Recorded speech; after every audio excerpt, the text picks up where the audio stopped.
Hello, and a warm welcome to the Women of Crazy World podcast, a podcast that illuminates the extraordinary journeys, trials, and triumphs of remarkable women in enterprise across the African continent. Whether you're seeking motivation, valuable insights, inspiration, or a sense of belonging in a community that celebrates women's success stories, then these podcasts is definitely the right platform for you. We have found that sharing stories and experiences is one of the most effective ways to change minds and provoke actions. Our host, Cindy Dlamini, will be guiding us through life transforming narratives as she connects us with her Pan-African network of women making massive moves in the marketplace. We hope that these women's journeys ignite and inspire you. And now I would like to introduce our fabulous host, Cindy Dlamini. Greetings to all the women of Crazy World out there. This is your host, Miss Cindy Dlamini, and I'm so excited to be taking the center stage alongside incredible women in various places and spaces across our African continent. Together we'll be sharing profound insights, winning formulas, as well as intertwining our stories of success and empowerment. It's important to note though that this podcast isn't just about storytelling, nor is it limited to an exceptional listening experience, but it's an actual fact a movement. And your tuning in every month is crucial to the rhythm and growth of this movement. Now, with that being said, I'd like to encourage you to assist us in growing our podcast community by simply sharing the podcast link with your women networks far and wide. Alrighty, today we have Mrs. Sagree coming all the way from Cape Town, one of our speakers from the I Am Women Conference. We are so excited to have her on board. What an amazing opportunity. Sagree, please introduce yourself to our audience. Hi, Cindy. I am Sagree Naicker. I am a follower of Christ. I am a prayer warrior. I am married for 25 years. I have 2 amazing kids. I am a registered nurse, published author of the book The Show Must Go On, founder of Lupus Impact Foundation, a non-profit organization that serves the lupus world, having a dual perspective, both worlds, being a registered nurse, and I'm also a lupus warrior, fighting lupus daily. In my leisure time, I am an avid reader, dedicated journaler. I love taking long drives, cooking, spending time with my family, and I equally cherish moments of solitude as they provide me with the opportunity to engage in brainstorming and introspection. These periods of reflection foster my love for innovation and creativity, granting me clarity of thought. I am a simple woman who finds contentment in the simple pleasures of life. And that's just me. That's absolutely amazing, Sagree. What we want to focus on tonight is, I know you personally, I've just walked with you, talked with you, and the one that stood out for me is lupus. I'm like, oh my gosh, what's lupus? Does anybody know about lupus? Just give us a bit of a background about that. You're a lupus warrior. What's that about? This is an invisible autoimmune disease whereby the immune system attacks its healthy tissues, organs, and cells. In a healthy person, when you get sick, your immune system will, or your army will start to fight germs and bacteria and diseases. But in a lupus patient, our body does not recognize healthy tissues and cells. Therefore, our body is constantly under attack mode. We don't have a cure for lupus to date. It is an incurable disease. But there are disease-modifying drugs that are available that we are able to take to treat the symptoms of lupus. And what that does is it suppresses our immune system. And so basically, we don't really win, because if you have an overactive immune system, you have increased disease activity with lupus, and then you get sick. And then if you have a suppressed immune system like I have at the moment, you easily catch viruses and bacteria. And at the moment, the influenza virus that's going around, that's causing people to become really sick. But with lupus, we feel like we have the flu every day. And when we do get the influenza virus or flu, it affects us 10 times worse than it would with a healthy person. I had the flu for 8 weeks now, and I just got better for about 4 days. I took a drive out and I went into the shops, and I have the flu all over again. And that is lupus. Basically, it is a constant battle. It is known as a great imitator because it mimics a whole host of other sicknesses and diseases. And sometimes there's a delayed diagnosis because it's very complex to diagnose. And the delayed diagnosis leaves us with complications, and that causes us to be really sick. That basically, in a nutshell, is what lupus is. Thank you so much for that in-depth information, Sagree. You did the introduction, you're a registered nurse, which means you had a life. You've got you have your family, you have your husband, So when you got the diagnosis with lupus, how did that change for you? And how did you come about becoming this lupus warrior and just pioneering this organization centered around lupus? What made you change from, okay, I'm a registered nurse, and from the lupus warrior? What happened there? I was happy being a registered nurse. That was my goal in life. That is what I wanted to be. But I started off after I matriculated. We didn't have the funds to study further or to go to university or college. I started off as a waitress and then I became a cashier. And I pursued a career much later in life after I was married and after I had my first child. My son was 5 years old when I pursued nursing. And I was a junior nurse for about 8 years, in total 16 years of nursing. I was very happy as a nurse. And because of lupus and lupus affecting my lungs and my kidneys, I was not able to nurse at the bedside of a patient anymore. Because what was happening is that every time I would work, I was working in the ICU. And when I engage with the patient or take care of a patient, then I am infected with whatever the patient has. So that resulted in prolonged hospital stays and extensive sick leave. So there came a point where we had to make a decision. Am I going to continue nursing, or is my career going to come to an end? I fought for a long time. I asked my doctor to give me many chances to go back to work and to hope that, I could stay in the profession. But it so happened that I kept on getting sick. And eventually I was really sick. I was on oxygen therapy. I was not coping. My lungs were really compromised. And I remember the day that the rheumatologist wanted to speak to my husband and I and suggested that I be medically boarded with immediate effect in order to preserve a quality of life and to not pick up an infection that is irreversible. So we had to make the harsh decision to end my nursing career. I was devastated. Cindy, if I can be honest with you, thinking about it right now, talking about it makes me emotional because I worked really hard to become a nurse. I worked from the bottom. From a basic nurse all the way to a registered nurse. It was my dream. Many times it seemed far-fetched, it seemed impossible. I remember the first day I stood in the ICU and I looked around and I saw all the monitors and I thought to myself, my God, is this real? Somebody please pinch me because it feels like a dream that I've been, thinking about for so long. And I finally got to where I wanted to be. And, that was actually not long after that, it came to a grinding halt. I felt my whole world came crumbling down. It was such a pivotal time in our lives. I was actually rushing to finish my studies because my son matriculated and I wanted to be that helper to my husband. I wanted to be that support. We needed the financial aid for my son to go to university. And life just happened. Life just did what life does. And for a long time, I spent my days being angry with God. I spent my days being bitter. I would, just be angry all the time. And there came a time when I had to go on a chemo drug where I lost my hair and I was lying in bed, bald from a lupus flare, where the disease activity was great. I felt I hit rock bottom. I lost everything. And I couldn't understand why God would take me through this path. The fear I had was nursing was the only thing I was skilled to do. And I thought I had nothing left in me. In that moment, I had a conversation with God. And I said to God, you know what?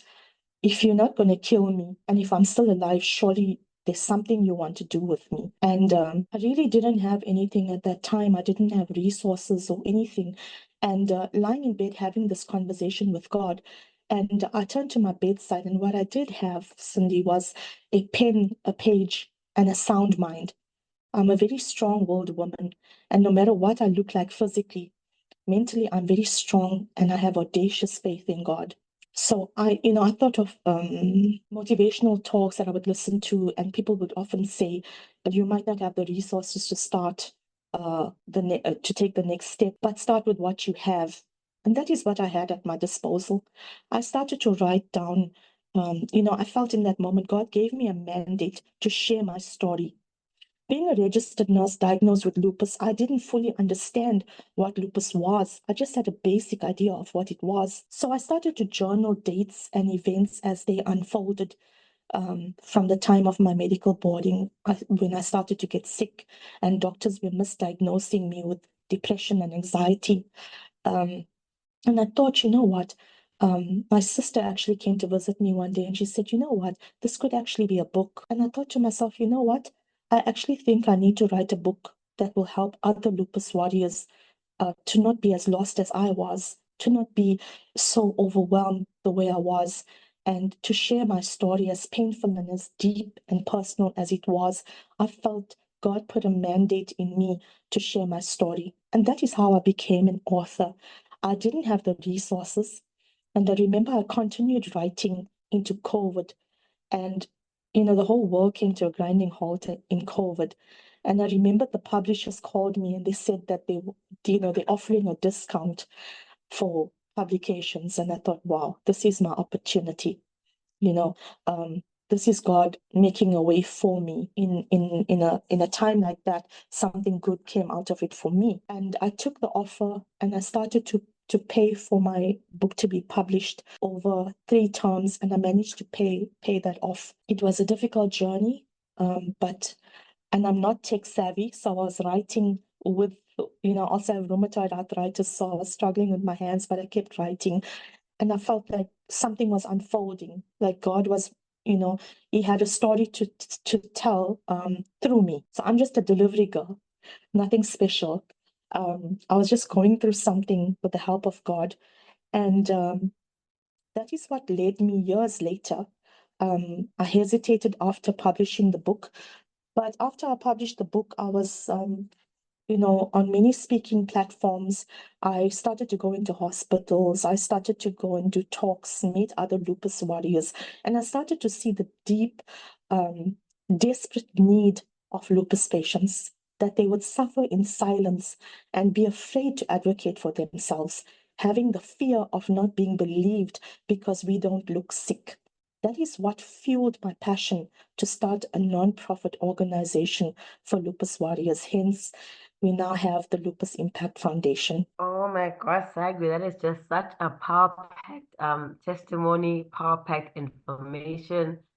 My gosh, already I am so inspired, and just hoping that what you're saying will inspire the next person, because you just jumped through all my questions like 5 minutes, from who you are, where you are now, what are you doing now, where you going. You know what I mean? It's just such a Yes. heartwarming testimony, and it's fantastic to know that I just listen to it and think, okay, how many of us as women think we are faced with whatever we're faced with is the end of the world? Here comes Sagree saying to us, nope.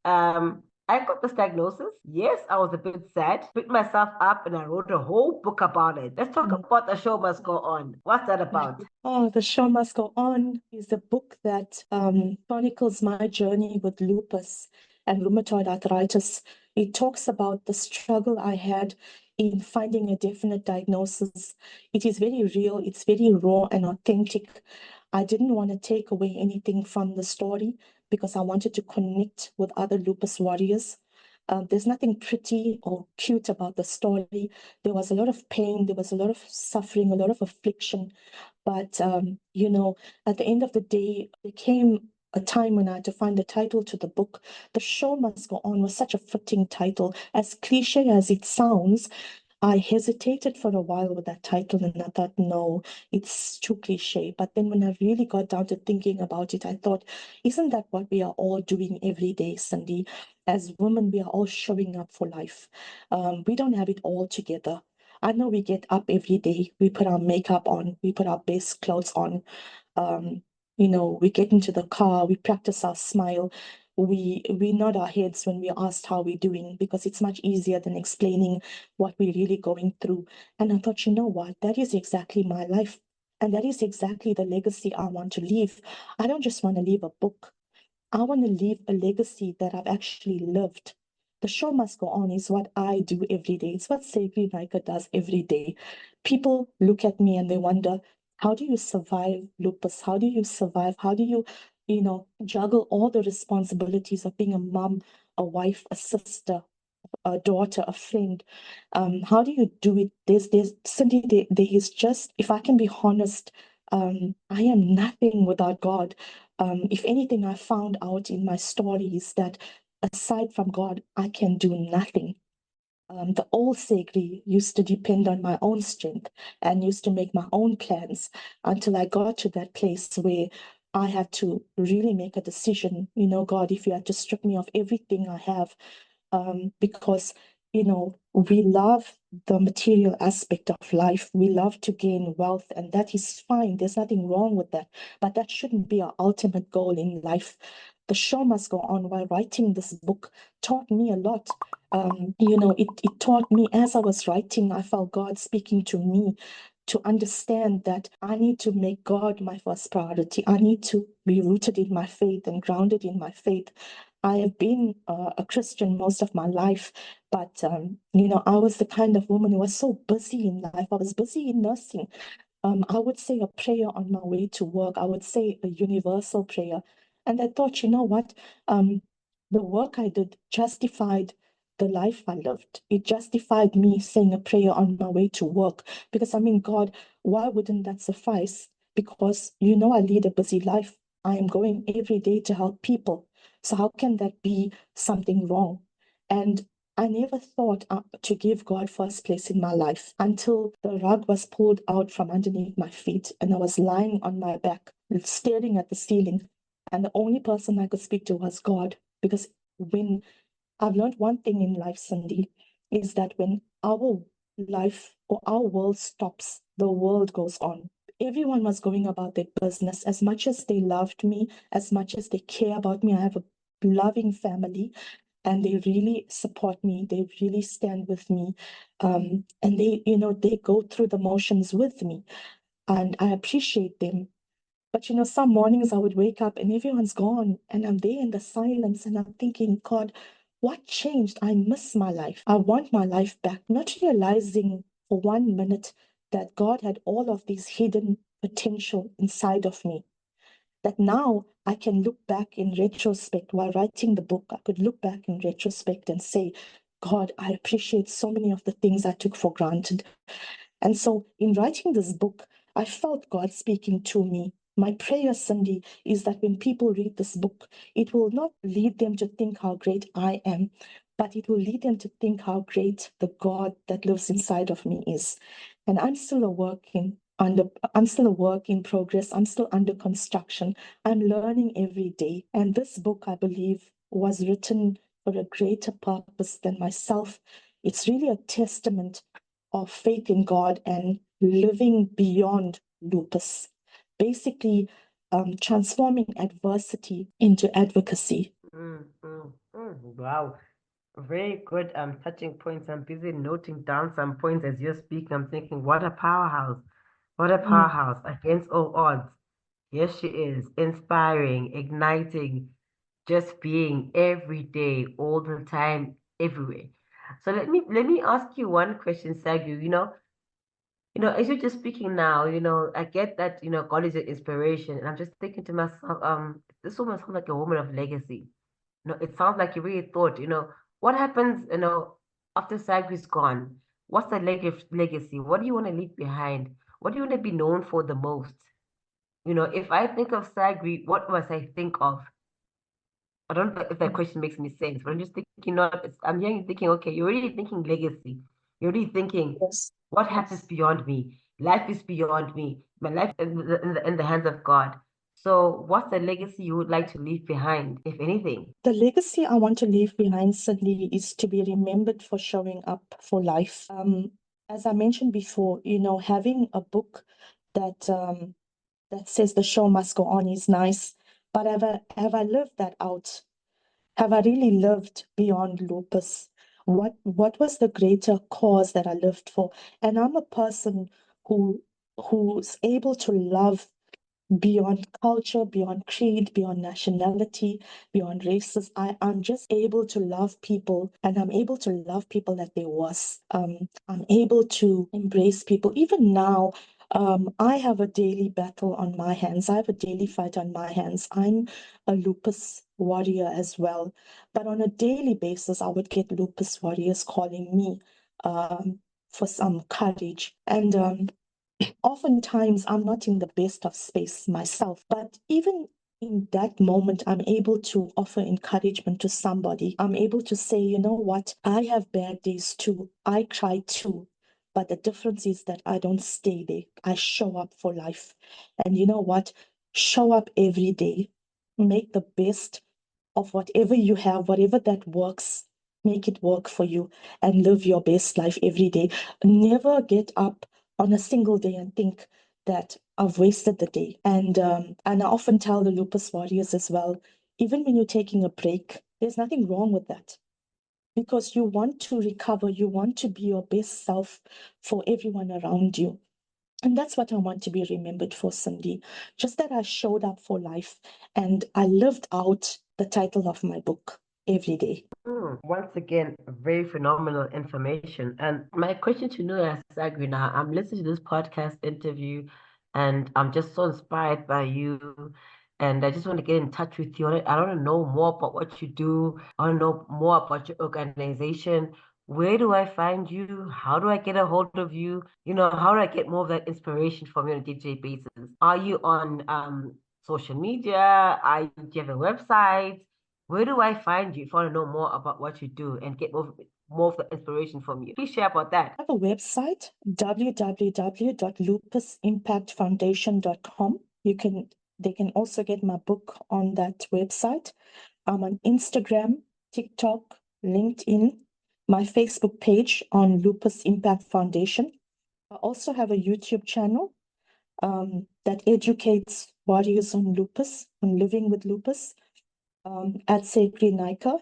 And people can email me on hello@lupusimpactfoundation.com. Fantastic, fantastic, Sag. You know what? It's been such an inspiration episode. Every time I speak to you, I just feel like, oh my gosh, this woman is just something else, despite all odds.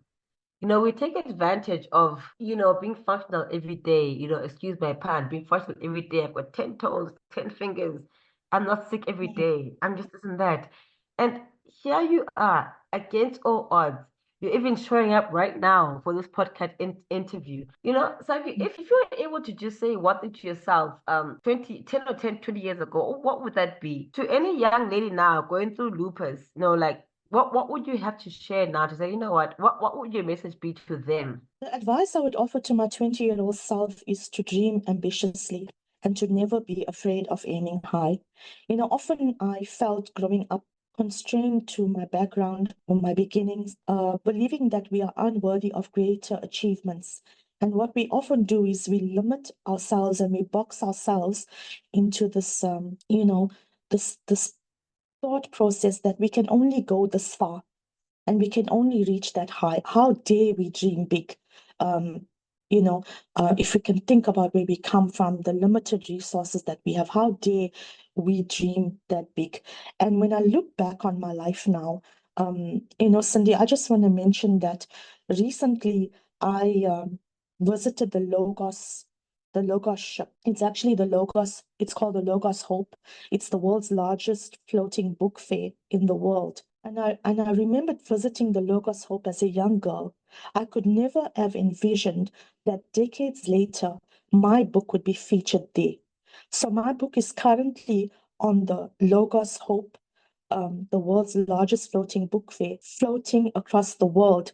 It's going to make a global impact to many people who are going to pick up this book and read it. And this moment was profoundly emotional for me because it symbolized a remarkable journey from difficult beginnings to unforeseen achievements. So if I could go back and advise my 20-year-old self, I would wish, that I could have this much faith in God and in myself and to to know that there's so many things that are hidden inside of us, and we're so afraid to dream. We're so afraid because we look around us and we think, no, man, this is not for us. This is for other people who can afford this. This is for other people who have the resources to tap into this. And we sort of withhold the potential that we have. Embracing this lesson allowed me to appreciate the life and the journey that brought me here. Therefore, if I would tell my 20-year-old self something, or advise my 20-year-old self, it would be to have unwavering self-belief, to reach for the stars, and to always remember that nothing, absolutely nothing, is impossible. Sagree, you're such an inspiration. You're a true inspiration. You know, in you, I hear the voice of hope. You know, in you, I hear tomorrow. In you, I see armies being raised through you and what you've been through. In you, I just see so much excellence, so much eloquence, so much gratitude, so much gratitude. You know, despite all the odds, I've never heard you complain in any given day. It's always gratitude. Tell me about that. How do you always just maintain this positive attitude, always gratitude, grateful for everything, the highs, the lows, the in-betweens? You are a consistent flow of gratitude. I'm assuming it's a mind thing, it's a God thing. How do I stay positive given the circumstances that are thrown my way? In your case, it's being lupus. How do I maintain that positive strand throughout? Cindy, as I mentioned in my introduction, I am a prayer warrior. I decided when I got sick, it actually stems from something that happened in a hospital bed one day when I actually felt my life slipping away. I couldn't even breathe. I couldn't even catch my next breath. And I could really feel that I wasn't sure if I was going to make it that day. I remember I was in a hospital room, surrounded by nurses, surrounded by people, and nothing they did was helping me. I reached out to God in that moment, and I bargained with Him. And I said to God, I had a personal conversation with God. And, I often say there are some journeys you take alone. No matter how many people love you, no matter how famous you are, how popular you are, you have to go back to God. In that moment, I said to God, if you give me a chance to live, I promise you I will never live for myself. I will be forever indebted to you. And I felt God do something for me in that moment. I had this personal connection with Him. I felt His presence so tangible that He did something on the inside of me. Because, you can see the best specialists, you can see the best, go to the best hospitals, but God holds your next breath. And I really connected with God that day, and there was no turning back for me. No one can ever convince me that God is not real. My gratitude stems from that. Cindy, I wake up every day and I don't feel my best, but I'm thankful for the things that do work. I'm thankful for the gift of family. I'm thankful for what I'm able to do in spite of what I'm going through. Many times, Cindy, I'm taking a call from my sick bed. Many times I'm emailing from my sickbed. People don't know that. You see, people get to see the glamorous side of you. People get to see me on YouTube where I'm put together. I want to look decent for people that are viewing, but no one knows what it took for me to get onto this platform, to make a video. Last week, I had to do a video after 7 weeks of being sick. And everyone was asking me, when are you going to put out your next content? When are you, we're waiting on a video. And I said to my daughter, you know what? I've got to do a video today. I have to do it. And I had a really bad cough. I was worried I was not going to, finish well. But I prayed about it. And my daughter had to sit with me and she had to say to me, Mom, it's okay. Just take it easy. Just have something to drink. Just calm down. You're gonna do it. But I have that, I'm thankful for that support structure that I have. But like you said, I also have a sound mind, Sandy. I believe that if you can win the battle in your mind, and I used to say this to my patients as well as a nurse, if you can win the battle in your mind, it doesn't matter what your physical body looks like. Having a sound mind, because your mind controls your body. And I remember one day when I was in ICU with pneumonia and I could barely breathe. and a friend visited me, a colleague and a friend, and they said to me, I'm really worried about you. You really don't look good. And I said to them, don't be fooled by what you see. My mind is really strong. I am praying all the time. I'm going to get through this. And I did. And Cindy, that deep gratitude stems from the experiences I've had. I'm humble enough to say, I talk a lot about God because everything I am, I owe it to Him. Sagree, I wish I could sit and just listen to you all night, all day, and just listen to you all the time. But you know, and I believe that you know what the world is looking for. You're the passion that the world needs. We are so proud of you. We are running behind you. And unfortunately, we have to close because at some point you must just say goodbye to the audience. But ladies, if you want to hear some more of where Sagree comes from, do join us in Cape Town on the 10th of August. We'll be there with Sagree and more.